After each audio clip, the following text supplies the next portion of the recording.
உங்க டிமாண்ட் என்ன? உங்க டிமாண்ட் என்ன?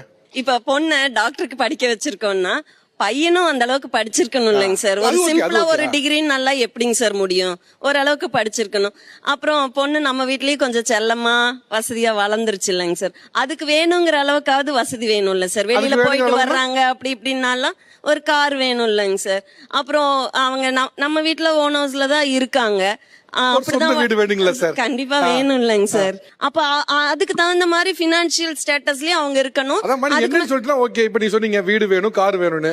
பினான்சியல் ஸ்டேட்டஸ்னா என்ன? பேங்க்ல இவ்வளவு பேலன்ஸ் வேணும் எதிர்பார்க்கறீங்களா இல்ல என்ன? ஓரளவுக்கு இருக்கணும் தாங்க சார். ஓரளவுக்கு எவ்வளவு தெரியலையே. ஒரு ஹாஸ்பிட்டல் கட்டி இது பண்ற அளவுக்கு சொந்த ஒரு ஹாஸ்பிட்டல் கட்டி ரொம்ப பவ்யமா நீங்க பேசுறதெல்லாம் பாக்கும்போது சரி ஏதோ ஒரு கிளினிக் கேட்பாங்கன்னு பார்த்தா ஒரு ஹாஸ்பிட்டல் கட்டுற அளவுக்கு பணம் இருந்தா போதும் சார். சரி அது தப்பு இல்லைங்க சார். அது நியாயம் தானங்க சார். இத்தனை வருஷமா அவங்க சைடு மட்டுமே தாங்க சார் டிமாண்ட் வச்சிருக்காங்க.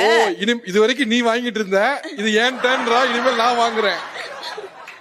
வேற அவங்க பிரியப்பட்டா மாப்பிள்ளைய வீட்டுக்கு அனுப்பிச்சு வைக்கலாங்க சார். இத்தனை நாள் நம்ம பொண்ணு அனுப்பிச்சு வச்ச மாதிரி அவங்க மாப்பிள்ளைய அனுப்பிச்சு வைக்கலாங்க சார்.